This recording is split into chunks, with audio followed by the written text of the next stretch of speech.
Hello everyone. আজকে আমরা একটা প্রজেক্ট ম্যানেজমেন্টের একটা টপিক নিয়ে আলোচনা করব, সেটা হচ্ছে পার্ট চার্ট তৈরি করা। পার্ট চার্টটা আমরা কেন মূলত তৈরি করি, সেটার কারণ হচ্ছে পার্ট চার্ট দিয়ে আমরা আমাদের প্রজেক্টের যে একটা টাইম এস্টিমেটটা সেটা দেখতে পারি। অর্থাৎ বি- একটা একটা একটা প্রজেক্টে অনেকগুলো টাস্ক সমাধানের মাধ্যমে প্রজেক্টটা তৈরি হয়। সো প্রত্যেকটা টাস্ক আমাদের কত দিনে শেষ হবে, এর একটা হিসাব তৈরি করে পুরো প্রজেক্টটা কমপ্লিট হতে কেমন সময় লাগবে, কতদিন সময় লাগবে, সেটার একটা হিসাব করা হয় পার্ট চার্টের মধ্যে। সো আজকে আমি পার্ট চার্ট তৈরি করা নিয়ে দেখাবো। সো প্রথমে পার্ট চার্ট তৈরি করার পূর্বে আপনাদেরকে একটা টেবিল দেওয়া থাকবে,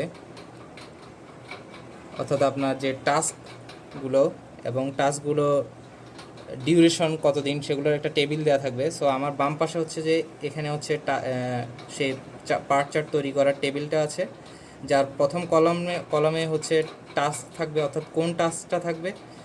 আর সেকেন্ড কলামে থাকবে প্রিডিসেসর, অর্থাৎ যেটা কিনা হচ্ছে ওই টাস্কটার পূর্বপুরুষ, অর্থাৎ প্যারেন্ট কোনটা সেটা বোঝায়। অর্থাৎ এখানে যদি আপনি দেখেন T2 টাস্কটা, যদি আমি হাত দেই T2 টাস্কটা, সো T2 টাস্কটা কমপ্লিট করার আগে আমাকে T1 টাস্কটা কমপ্লিট করে আসতে হবে, ঠিক আছে? অর্থাৎ T1 টাস্কটা হচ্ছে যে T2 এর প্যারেন্ট। সো T1 টাস্কটা কমপ্লিট করব, তো এরপর আমি T2তে হাত দিতে পারবো, T2 টাস্কটা কমপ্লিট করব। সো আমি এবার শুরু করি। সো আমি এখানে দেখতে পাচ্ছেন যে অনেকগুলো ঘর টেবিল এঁকে রেখেছি। এটা করার মূলত উদ্দেশ্য হচ্ছে যাতে একটু পরিষ্কার থাকে, যাতে এতে করে আপনাদেরও বুঝতে সুবিধা হবে, আমারও বোঝাতে সুবিধা হবে। সো এই টেবিলগুলো যদি দেখেন, যতগুলো টাস্ক আছে আমার এখানে মোট 12টা টাস্ক আছে। সো আমি 12টা টেবিল ড্র করে রেখেছি। আর এই 12টা টেবিলের মধ্যে যদি দেখেন 4টা করে ঘর আছে। আচ্ছা, ঘরগুলো কি বোঝায় সেটা নিয়ে আলোচনা করা যাক।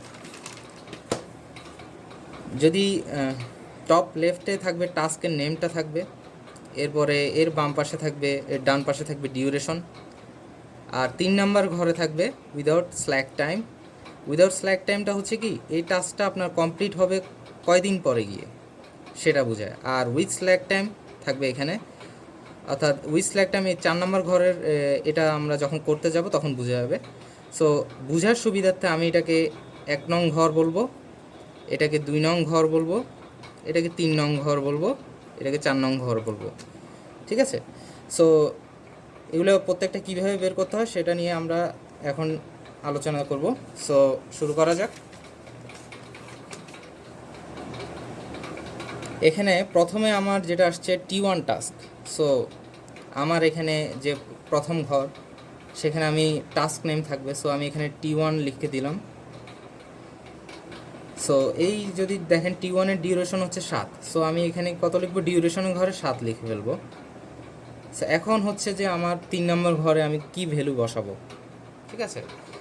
সো একটা জিনিস খেয়াল করতে হবে, যখন আমি একটা কোনো টাস্ক শুরু করলাম, অর্থাৎ এর আগে কোনো টাস্ক নেই, অর্থাৎ এর কোনো প্রিডিসেসর নেই, তাহলে কিন্তু 2 নম্বর ঘরে যেটা থাকবে সেটাই 3 নম্বর ঘরে বসে যাবে। সো আমি এখানে 7 বসিয়ে দিব। এরপরে হচ্ছে আমার একটা জিনিস খেয়াল করুন, এখন কিন্তু আমি ফরওয়ার্ডভাবে আগাচ্ছি, অর্থাৎ একবার T1-এ দেখবো, এরপর T2, এরপর T3, এভাবে চলতে থাকবে। সো ফরওয়ার্ডে আমি শুধু 3টা জিনিস বের করবো। একটা হচ্ছে যে এই 3টা জিনিসের ভ্যালু, আমি 3টা ঘরের ভ্যালুটা আমি বসিয়ে বসিয়ে যাব ফরওয়ার্ড যখন যাব। এরপর চতুর্থটা আমি খালি রাখবো, সেটা আমি বসাবো ব্যাকওয়ার্ড হিসেবে। যখন যাব তখন চতুর্থ ঘরটা ফিল আপ করবো। সো আমি যেহেতু এখন ফরওয়ার্ডে আছি, সো আমি এখন T2-তে যাই। একটা জিনিস এখানে দেখুন, T2 এর প্রিডিসেসর হচ্ছে T1। সো অর্থাৎ কি, T1 টাস্কটা কমপ্লিট হওয়ার পরে আমি T2-তে হাত দিব, ঠিক না? সো অর্থাৎ T1 হচ্ছে প্যারেন্ট, T2 হচ্ছে T1-এর চাইল্ড। সো এদিক থেকে একটা তীর চিহ্ন যাবে। আর টাস্কটা যেহেতু টাস্ক নেম হচ্ছে T2, সো T2 বসিয়ে দিলাম। আর এখানে আমার হচ্ছে ডিউরেশনের ঘর, সো ডিউরেশনে লেখা আছে 12। সো আমি 12টা বসিয়ে দিলাম। সো এখন এখানে T2 এর আমি 3 নং ঘরে, অর্থাৎ যেটাকে আমরা বলছি উইদাউট স্ল্যাক টাইম, সেটা কত বসাবো, সেটা হচ্ছে T2 এর 2 নং ঘরের ভ্যালু আর T1-এর, অর্থাৎ এর প্যারেন্টের 3 নং ঘরের ভ্যালু যোগফল, অর্থাৎ 7 এবং 12 যোগফল যেটা, সেটাই এখানে T2 এর 3 নং ঘরে বসবে। অর্থাৎ 7 এবং 12 যোগ করলে কত হয় 19। সো এটার অর্থ কি, অর্থাৎ T1 টাস্কটা আমি 7 দিনের সময় গিয়ে আমি T1 টাস্কটা কমপ্লিট করলাম। সো T1 টাস্ক যেহেতু T2 T1-এর উপর নির্ভর করতেছে, T1 টাস্কটা কমপ্লিট হওয়ার পরেই তো আমি T2-তে যাব, ঠিক না? সো এখন T1-এর ডিউরেশন, আবার T1 করতে আমার সময় লাগে 12 দিন। আমি দিনের হিসাব করছি, যেহেতু ডিউরেশনটা মাসেরও হতে পারে, আমি দিনের হিসাব করলাম। সো অর্থাৎ T2 করতে লাগে 12 দিন সময়, অর্থাৎ T1 T2 দুইটাই পুরোটা এই জিনিসটা টোটালটা কমপ্লিট হবে 19 দিন সময়ে। অর্থাৎ তো সেকেন্ড ঘরটা আর T1-এর থার্ড ঘরটা যোগফলটা আমি এখানে লিখলাম। সো এখন ফরওয়ার্ডে যাচ্ছি। সো এখন দেখবো পরের টাস্কটা কোনটা, T3। সো T3 যেহেতু টাস্ক নেম আমি বসিয়ে দিলাম T3 এর ডিউরেশন হচ্ছে 5 আমি ডিউরেশনের ঘরে বসিয়ে দিলাম। এখন হচ্ছে 3 নং ঘরের আচ্ছা, T3 এর প্রিডিসেসর হচ্ছে T2, অর্থাৎ প্যারেন্ট হচ্ছে T2। সো এখান থেকে একটা তীর চিহ্ন যাবে। এখন থার্ড ঘরের ভ্যালুটা আমি কত বসাবো, সেম 5 এবং 19 যোগ করব। 5 এবং 19 যোগ করলে কত হয় 24, ঠিক আছে? সো এখন এরপরের টাস্কে যাব। এই চতুর্থ ঘর কিন্তু আমি এখন যখন একটা ফরওয়ার্ড ট্র্যাকের সময় আমি চতুর্থ ঘর ফিল আপ করবো না, এটা হচ্ছে ব্যাক ট্র্যাক যখন করব তখন আমি চতুর্থ ঘর ফিল আপ করে আসবো।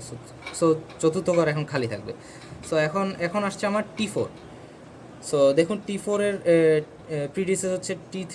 সো T3 থেকে একটা T4-এর দিকে একটা তীর চিহ্ন যাবে। টাস্ক নেম এখানে T4 আমি বসিয়ে দিব। সো T4-এর ডিউরেশন হচ্ছে 10। সো 10 বসিয়ে দিলাম।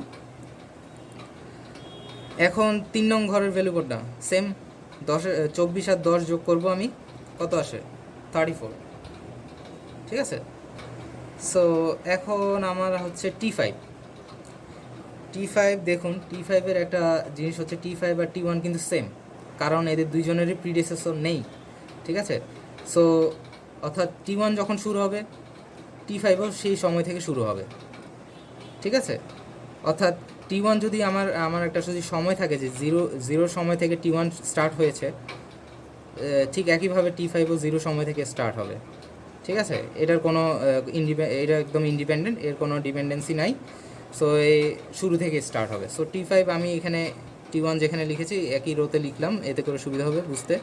সো এখানে হবে T5, আর T5-এর কোনো প্যারেন্ট নেই। সো যেহেতু প্যারেন্ট নাই, আমরা T1-এর ক্ষেত্রে দেখেছিলাম ডিউরেশন যেটা হয় কমপ্লিটেশন টাইমটাও সেম একই হয়। সো এটা ডিউরেশন T5-এর হচ্ছে 5, একইভাবে একই সাথে বসে যাবে। 3 নং ঘরের ভ্যালুও 5 বসে যাবে। সো এরপরে আসছে আমার T6 দেখা যায় যে প্রিডিসেসর হচ্ছে দুইটা, অর্থাৎ এর দুইটা প্যারেন্ট, সেটা হচ্ছে যে T2 এবং T5, ঠিক আছে? সো T2 এর যেহেতু প্যারেন্ট দুইটা, সো ওই প্যারেন্ট থেকে আমার দুইটা তীর চিহ্ন আসবে, T2 থেকে একটা আসবে এবং T5 থেকে একটা আসবে, শেষ। এবং টাস্ক নেম আমি দিব T6। সো T6 হলো ডিউরেশনের জায়গায় আমি ডিউরেশনটা বসিয়ে দিলাম, 6 হচ্ছে ডিউরেশন, আর ডিউরেশন দিলাম। এরপরে হচ্ছে যে আমার 3 নং ঘরের ভ্যালুটা আমি বের করব, সেটা কত। এখানে একটা রুলস আছে, সেটা হচ্ছে যেহেতু আমার দুইটা প্যারেন্ট, সো আমি যদি এই 6 যদি এই 3 নং ঘরের সাথে যোগ করি আমার আসছে 11, আর এই 6 যদি আমি T2 এর 3 নং ঘরের সাথে যোগ করি তাহলে আমার আসছে 19 আর 6 যোগ করলে কত 25। সো কোনটা বেশি, যেটা বেশি আমরা সেটাই নিব, অর্থাৎ 25 নিব। কারণ কি, অর্থাৎ T6 আমি কখন হাত দিতে পারবো, T6টা ডিপেন্ডেন্ট করতেছে T5 এবং T2 হওয়ার পরে।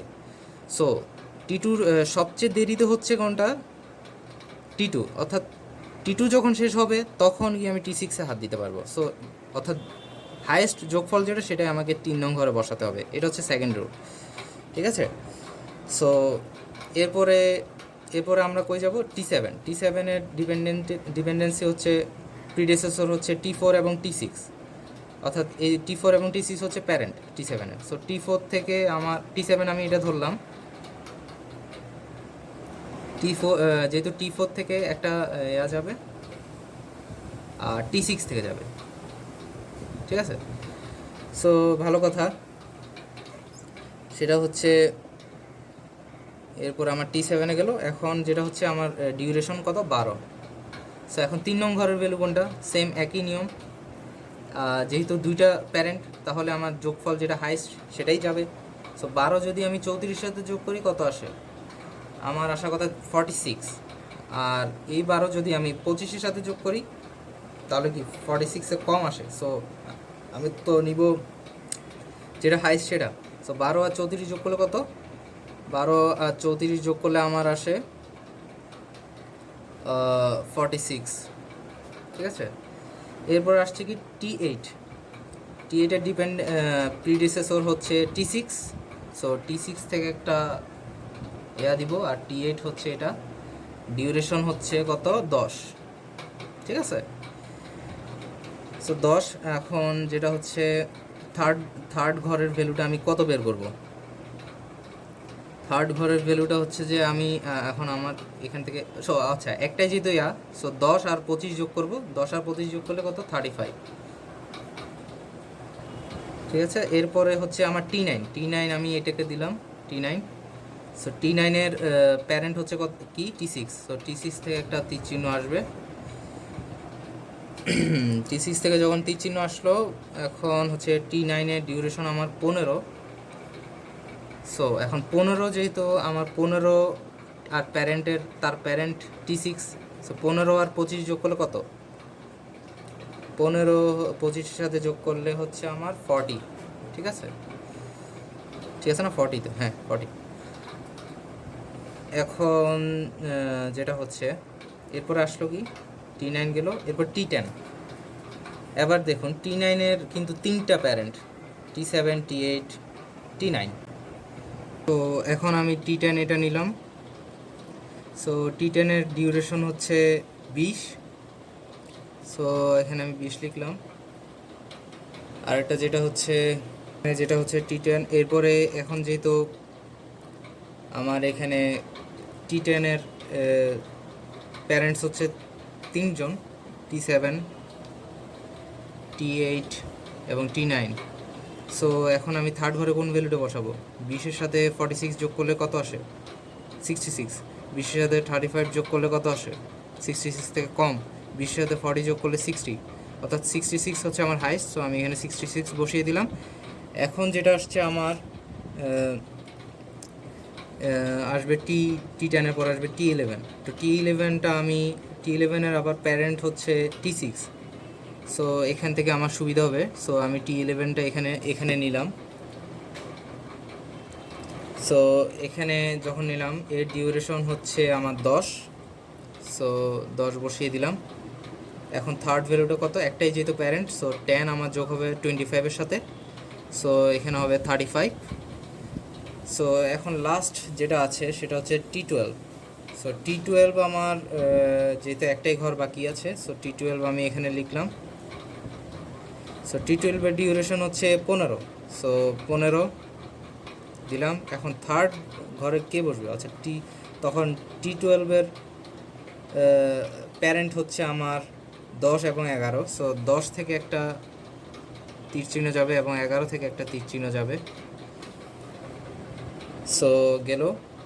এখন হচ্ছে আমার 15 আমি 66-এর সাথে যোগ করব, 81 আসে। 15 আমি 35-এর সাথে যোগ করব, 81 থেকে কম আসে। সো আমি 81 নিব। সো ওকে নিলাম। এখন হচ্ছে যে আমার আর কোনো টাস্ক নেই, এটাই আমার লাস্ট টাস্ক। সো আমি এখন আমাকে করতে হবে ব্যাক ট্র্যাক। সো আমি ব্যাক ট্র্যাক কোনখান থেকে করব, অর্থাৎ যার কোনো চাইল্ড নেই সেখান থেকে আমি ব্যাক ট্র্যাক করব। সো T12 থেকে আমি ব্যাক ট্র্যাক করব।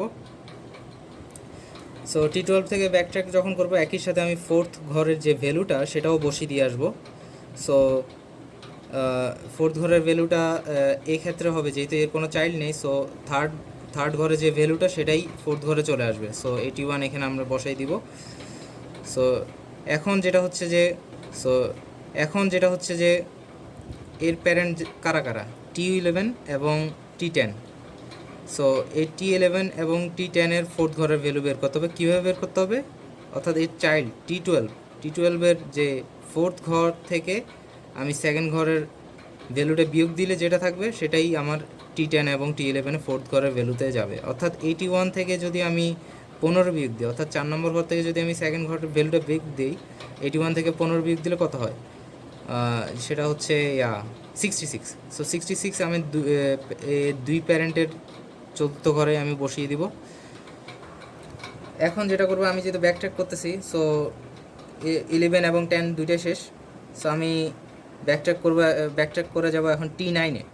সো এখানে যেটা হচ্ছে, যেহেতু এর T10-এর প্যারেন্ট 3জন, T7, T8, T9, সো T10-এর ফোর্থ ঘরের ভ্যালু এবং সেকেন্ড ঘরের ভ্যালুর বিয়োগফলটাই 3 জায়গায় যাবে, অর্থাৎ তার প্যারেন্টগুলোতে চলে যাবে। সো 66 থেকে যদি আমি 20 বিয়োগ দিই তাহলে থাকে কি 46। সো 46 আমি তার তিনও প্যারেন্টের মধ্যে লিখে দিলাম 46। সো এখন T7, T8, T9 শেষ। এখন আমার আসবে হচ্ছে T6 এর ক্ষেত্রে এখানে হচ্ছে থার্ড রুল, সেটা হচ্ছে T6 যখন আমি করব, অর্থাৎ এতক্ষণ তো ছিল আমার যারা যারা এই চাইল্ডের যে প্যারেন্টগুলো ছিল সেখানে আমি ভ্যালুটা বসিয়ে দিয়েছি, ঠিক আছে। কিন্তু টি সিক্সের এখানে আমি কি দিব, তার তো চাইল্ড 3টা এবং এখানেও একটা চাইল্ড, T11 একটা চাইল্ড, ঠিক আছে। সো এখানে কি আমি 46 12 মাইনাস এটা বসাই দিব, নাকি 46 মাইনাস 10 এটা হলে এটা বসাই দিব, নাকি 46 মাইনাস 15 সেটা বসাবো, বিয়োগফলটা বসাবো, ঠিক আছে। এটার ক্ষেত্রে দেখতে হবে যে সবচেয়ে হাইস্ট কোনটা, অর্থাৎ লোয়েস্ট দেখলে হবে না, সবচেয়ে লোয়েস্ট কোনটা সেটা দেখতে হবে। সেটা হচ্ছে এখান থেকে যদি আমি 46 থেকে যদি আমি 12 বিয়োগ দেই তাহলে আমার আসে 44, আর 46 থেকে যদি 10 বিয়োগ দিই তাহলে আসে 36, 44 36। 46 থেকে যদি 15 বিয়োগ দিই আমার 31 আসে, সবচেয়ে লোয়েস্টটা তাহলে আমরা এখানেই পেলাম 31। আর 66 মাইনাস 10 যদি আমি বিয়োগ দিই তাহলে আসে আমার 56। সো আমার লোয়েস্ট হচ্ছে 31, সো আমি 31টা এখানে দেবো। অর্থাৎ রুলসটা আশা করি বুঝে গেছে, অর্থাৎ এর তো অনেক চাইল্ড, সো আমি এখন কোনটা নিব, ঠিক না। এর তো চাইল্ড হচ্ছে 4টা চাইল্ড, সো সবচেয়ে লোয়েস্ট যেটা সময় সেটাই আমার যাবে, অর্থাৎ এটাই আর কি লোয়েস্ট যেটা সেটাই যাবে। সো এখন T6ও আমার শেষ। এখন পালা হচ্ছে T5-এর চাইল্ড হচ্ছে এটা T6, শুধু T6। সো 31 থেকে যদি আমি 6 বিয়োগ দেই তাহলে আমার কত আসে 25, হ্যাঁ 25, ঠিক আছে। কারণ এর একটাই চাইল্ড, অর্থাৎ এখান থেকে 31 থেকে 6 বিয়োগ দিলে যেটাই হয় সেটাই হবে। কিন্তু T6-এর বেলায় কিন্তু ভিন্ন রকম ছিল, এর অনেকগুলো চাইল্ড ছিল, সো আমরা লোয়েস্টটাই নিয়েছি। সো T5 আমাদের শেষ। এখন আমরা আসবো T4-এ। T4-এর চাইল্ডকে T7। সো যেহেতু T7 তাহলে 46 থেকে আমি যদি 12 বিয়োগ দিই তাহলে আমার 34 আসে, আমি সুন্দর মতো 34 লিখে দিলাম। সো এরপরে আমার আসছে হচ্ছে T3। সো T3 আমি কিন্তু এখন ব্যাকট্র্যাক T3-তে চলে যাচ্ছি। সো T3-এর চাইল্ড হচ্ছে T4। সো T4-এর এখানে আমি T4-এর 34 থেকে আমি 10 বিয়োগ দিব, অর্থাৎ চতুর্থ ঘর থেকে আমি সেকেন্ড ঘরটা বিয়োগ দিব, তাহলে কত আসে 24। এরপরে আমি যাব T2-তে। T2-এর চাইল্ড হচ্ছে T3। সো 24 থেকে 5 বিয়োগ দিলে কত আসে 19 আসে, ভালো কথা। এরপরে T1-এর চাইল্ড হচ্ছে T2 যেহেতু চাইল্ড, সো 19 থেকে আমি 12 বিয়োগ দিব, তাহলে আসে কত আমার 7। সো এই হচ্ছে আমার পার্ট চার্ট তৈরি করা শেষ হয়ে গেছে, আমার পার্ট চার্ট কমপ্লিট করা শেষ। সো এখন যদি আপনাকে যে প্রশ্নে বলা থাকে যে ক্রিটিক্যাল পাথ বের করো, সো ক্রিটিক্যাল পাথ কোনগুলো, এখন যেটা দেখবো সেটা হচ্ছে ক্রিটিক্যাল পাথ বের করা। ক্রিটিক্যাল পাথ আমরা কীভাবে বের করব, অর্থাৎ যার থার্ড ভ্যালু, যে সকল নোডের থার্ড ভ্যালু এবং ফোর্থ ভ্যালু সেম, তারাই ক্রিটিক্যাল নোড হিসেবে, পাথের নোড হিসেবে গণ্য হবে। অর্থাৎ আমি এটাকে একটু গাঢ় করে দিলাম। সো আর কোথায় কোথায় থার্ড ভ্যালু এবং ফোর্থ ভ্যালু সেম আছে, T10-এর ক্ষেত্রে সেম আছে, সো T10 নিব। এরপরে আর কোথায় আছে T7 আছে, T7-এর 46 থার্ড ভ্যালু এবং fourth value same, so T7 থেকে T10-এর যে সেটা আমি একটু গাঢ় করে দিলাম। এরপরে আমার আছে T4-এর 34 সেম, সো আমি একটু গাঢ় করে নিলাম এরপরটা। এরপরে আমার আছে, দেখা যাচ্ছে যে ক্রমান্বয়ে সবটার থার্ড এবং ফোর্থ ভ্যালু সেম, সো আমি এখানে গাঢ় করে দিব। ঠিক আছে, তো গাঢ় করে দিব। সো এটাই হচ্ছে আমার ক্রিটিক্যাল পাথ, এভাবে আমার ক্রিটিক্যাল পাথটা যাবে। আশা করি বুঝতে